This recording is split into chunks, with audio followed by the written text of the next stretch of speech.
আমরা এখন ইভালো এয়ারপোর্টে চলে এসেছি। আর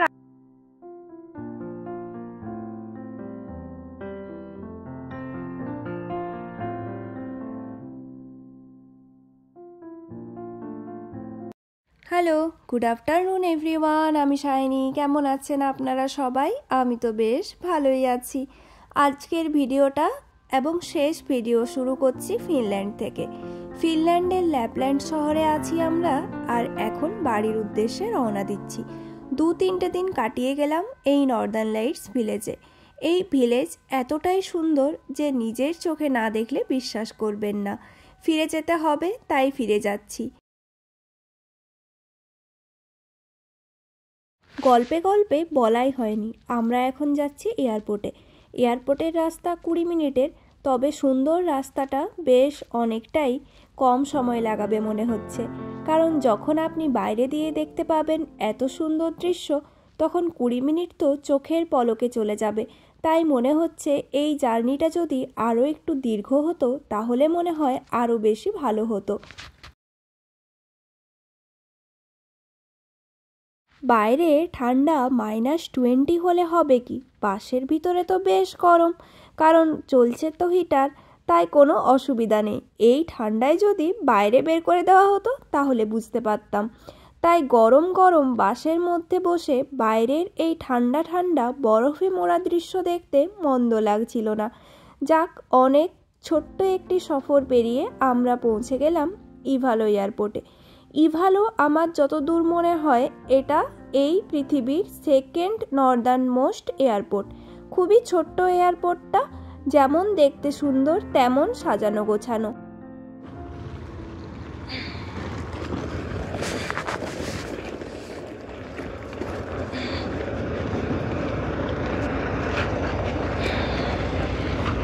ইভালো এয়ারপোর্ট যখন আপনি ফেব্রুয়ারি বা জানুয়ারিতে আসবেন তখন কিন্তু একদম বরফে ঢাকা থাকে।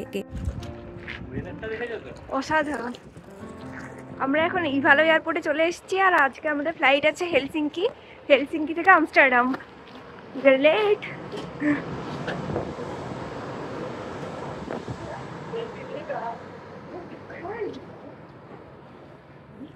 এয়ারপোর্টের মধ্যে চলে এসেছি। যেহেতু খুবই ছোট্ট একটি এয়ারপোর্ট, তাই একদমই বেশি টাইম লাগবে না। এয়ারপোর্টের মধ্যে 2-4টে দোকানও আছে, তার মধ্যে ছিল মিনি মার্কেট, আর কিছু সুভেনিয়ার শপ আছে যেটা ভিজিট করার ইচ্ছে আছে। তবে আগে যাই দেখি ফ্লাইট কখন আছে, আর তার সমস্ত procedure, security check in, luggage check in করে তারপর আসবো এই দিকটাকে একটু ঘুরতে। আমাদের সাথে বাসে যারা আসলো তারা লাইন দিতেই এই এয়ারপোর্টের লাইন অনেক বড় হয়ে গেছে। না হলে এমনিতে এতটা বেশি লাইন দিতে হয় না, তবে আমরা সবাই যেহেতু একসাথে আসলাম তাই এত বেশি। যাক, সব কিছু কমপ্লিট। এরপর তাহলে ওই দোকানটার দিকে যাই। বেশ সুন্দরভাবে পুরো এয়ারপোর্টটাকে এনারা সাজিয়ে রেখেছেন। আর্টিক কুইন বলে একটা দোকান আছে দেখলাম সুভেনিয়ারের, যেখানে যাওয়ার জন্যে মনটা তো একদম ছটপট করছে। যাই হোক, দোকান বা কোনো সুভেনিয়ারের জিনিসপত্র দেখতেও যেমন ভালো লাগে, কিনতেও তেমন ভালো লাগে।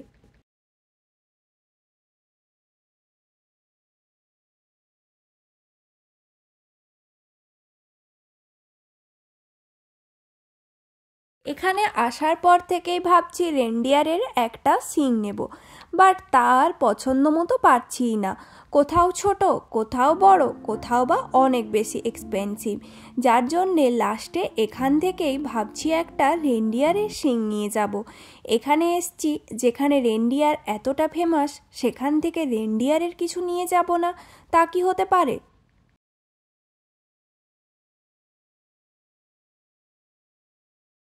এখানে উডেন জিনিসপত্রও কিন্তু বেশ ফেমাস।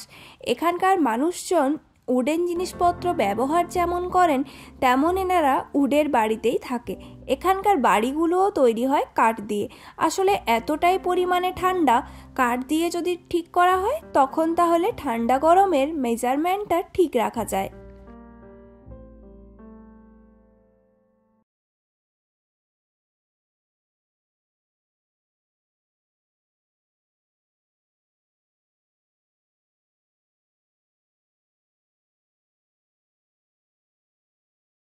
এখানে দেখলাম অনেক রকমের লেটার লেখা আছে, যেখান থেকে নিজের নামটা বানানো যায় কি না সেই টাইপের লেটার পেলে নিতাম।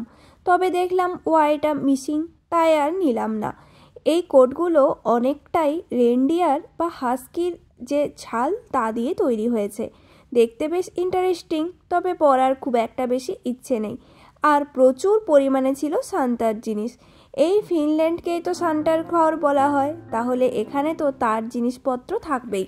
তবে প্রচুর এক্সপেন্সিভ ছিল, হওয়াটাই স্বাভাবিক। একটাই মাত্র দোকান আছে, আর এমনিতে নর্মালি যে কোনো জিনিসপত্র আপনি এয়ারপোর্টে কিনতে গেলে সেটা একটু এক্সপেন্সিভই হয়।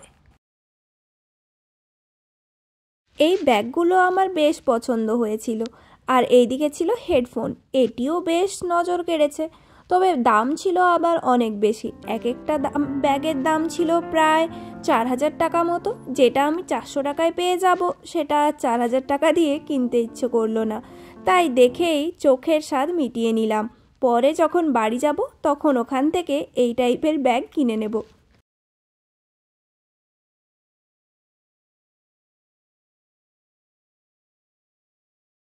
এদিকটাতে দেখলাম প্রচুর সফটওয়্যার আছে, আর ছিল কি লকেট। তবে এখান থেকে আমি মেনলি ফ্রিজ ম্যাগনেট নিয়ে নিলাম কয়েকটা, যেগুলো আসল সুভেনিয়ার বলে মনে হয়। বাদবাকি সবই কালের ক্রমে হারিয়ে গেলেও এই সুভেনিয়ার বা ফ্রিজ ম্যাগনেটগুলো বেশ অনেক দিন অবধি থাকে। এই সফটওয়্যারগুলোর প্রাইস ছিল 6 ইউরো করে, ভারতীয় টাকায় 540 টাকার মতো। এই রেনডিয়ারের শিংটা দেখেছেন, কি অসম্ভব বড়। আর এই যে এখানে একে রেনডিয়ারের ছালি পরানো রয়েছে, যেন অরিজিনাল রেনডিয়ার মনে হচ্ছে। এই সাইডটাতে ছিল একটা আইসক্রিমের পার্লার টাইপ, যেখানে বিভিন্ন টাইপের আইসক্রিম পাওয়া যাচ্ছে। আর ওই সাইডে আছে বেশ বড় একটি বসার জায়গা। চলুন, অনেক তো এয়ারপোর্টে ঘোরা হলো, এরপর এখানে বসে অপেক্ষা করি আমাদের ফ্লাইট আসার জন্যে। ফ্লাইট আসতে এখনও আধ ঘন্টা মতো দেরি আছে। তো বসি আর দেখি যদি কিছু খাবার ব্যাগে আছে তো বের করে খাওয়ারও চেষ্টা করি, কারণ বসে থাকলে আর টাইম কাটতে চায় না। কিছু একটা খেতে খেতে তাও মনে হয় সময়টা একটু তাড়াতাড়ি করে পেরিয়ে গেল।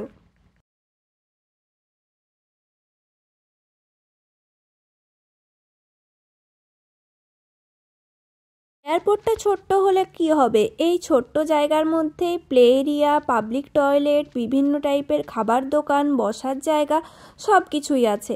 কোনো অসুবিধা নেই। এসে তো 2-3 ঘন্টা টাইম অবশ্যই পাস করা যায়। আর ফ্লাইট ধরতে গেলে আপনাকে অন্ততপক্ষে হাতে 1.5 ঘন্টা রেখে এগোতেই হবে, কারণ সব কিছু প্রসিডিওর কমপ্লিট করতেও টাইম লাগে। এই যে ফ্লাইট আমাদের এসে হাজির, তবে একটু অন্যরকম টাইপের দেখলাম।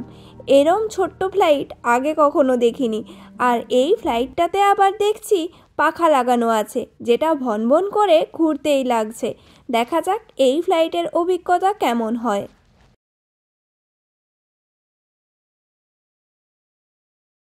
এই ফ্লাইটটাকে দেখে আমি তো একটু অবাক হয়েছি। আমার সাথে সাথে এখানে বাকি সবাই যারা ছিল সবার মধ্যে একটু উত্তেজনা দেখতে পেলাম।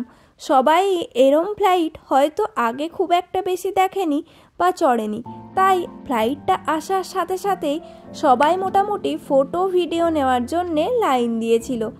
এখন যদিও আমরা লাইন দিয়েছি বোর্ডিংয়ের জন্যে, আর 5 মিনিটের মধ্যে বোর্ডিং স্টার্ট। আমরা বেরিয়েও পড়েছি আর ফ্লাইটের একদম সামনে চলে এসেছি।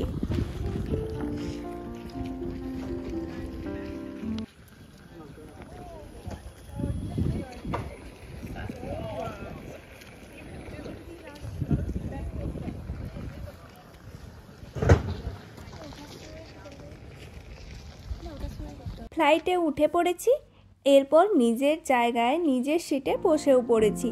মাত্র 1 ঘন্টার জার্নি, তারপরে পৌঁছে যাব হেলসিঙ্কিতে।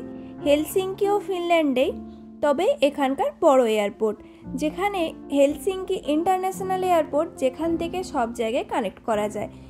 হেলসিঙ্কি থেকে আমরা যাব আমস্টারডামে।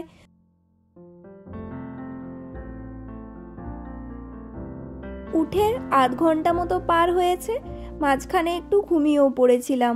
ফ্লাইটে উঠে কোনো কাজ না পেলে সব থেকে আমার পছন্দের কাজ হলো ঘুমিয়ে পড়া। কি আরামসে যে ঘুম হয় তা আর কি বলবো। আমি যদি 4 ঘন্টার ফ্লাইট জার্নি করি 3 ঘন্টা সময় আমি ঘুমিয়েই কাটিয়ে দিই। চলুন তাহলে এই সুন্দর দৃশ্য দেখতে দেখতে আমার ভিডিওটা মাঝ আকাশ থেকে এখানে শেষ করলাম। দেখা হবে পরের নতুন ভিডিওতে, অবশ্যই সেটা যখন পরে আমরা আমাদের মাটিতে ল্যান্ড করব হেলসিঙ্কিতে পৌঁছে।